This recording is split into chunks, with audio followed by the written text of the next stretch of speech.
జగిత్యాల జిల్లాలోని పిల్లల నుంచి నిరాదరణకు గురైన వయోవృద్ధులు తమ సమస్యల సత్వర పరిష్కారం కోసం వయోవృద్ధుల సంక్షేమ శాఖ వెబ్ పోర్టల్ను ఉపయోగించుకోవాలని జగిత్యాల జిల్లా ఆర్డీఓ ఆర్డి మాధురి అన్నారు. వయోవృద్ధుల సంక్షేమ శాఖ డైరెక్టర్ శైలజ సూచనల మేరకు వయోవృద్ధుల పోషణ సంరక్షణపై ఫిర్యాదుల వెబ్ పోర్టల్ని ఆర్డీఓ లాంఛనంగా ప్రారంభించారు. ఈ సందర్భంగా ఆర్డీఓ మాట్లాడుతూ నిరాదరణకు గురి అయిన తల్లిదండ్రులు లేదా వయోవృద్ధుల పోషణ మరియు సంరక్షణ చూసుకోని పిల్లలపై ఆన్లైన్లో senior citizen maintenance cases monitoring system web పోర్టల్లో ఫిర్యాదు చేయవచ్చని, మీ సేవా కేంద్రాల ద్వారా సైతం ఫిర్యాదు చేయవచ్చని అన్నారు.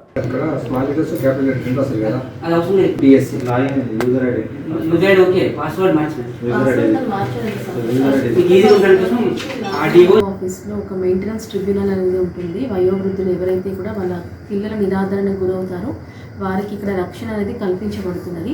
దానికి సీనియర్ సిటిజన్స్ అండ్ మెయింటెనెన్స్ ట్రిబ్యునల్కి చైర్మన్గా ఆర్డీఓ గారు ఉంటారు.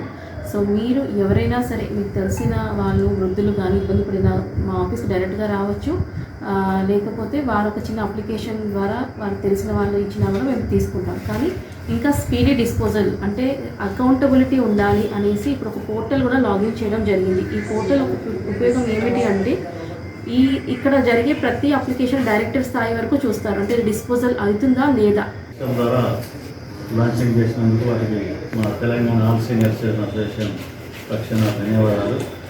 మరి గతంలో కేవలం ఒక పేపర్ మీద రాసి వారి సమస్యలను నిరాదరిస్తున్న సమస్యలు, లేకపోతే వాళ్ళ ఇంట్లోకి వెళ్ళగొట్టడం, ఇంకా ఇతర ఆస్తులను పొందుకోవడం, హింసించడం, కొడుకోవడంలో బాధ పెడితే వాళ్ళు ఆత్మహత్యలకు కూడా పాల్పడుతున్నాయి. ఈరోజు చాలా హృదయదారకం. మరి మొన్న మన సిద్దిపేటలో 4 కొడుకులుంటే 4 కొడుకు 4 ఎకరాలు ఇచ్చిండు. ఆయన మొత్తం ఆస్తి ఇచ్చిండు. ఇచ్చినప్పటికి కూడా ఆ తండ్రిని 4 ఎకరాల ఊరి పెద్ద మనుషులు మేమంటే సీనియర్ సిటిజన్ పోతే వాళ్ళు లెక్క చేస్తలేరు. కొన్ని చోట్లనేమో మా కౌన్సిలింగ్కు ఆదరించి వాళ్ళు ఒప్పుకుంటున్నారు.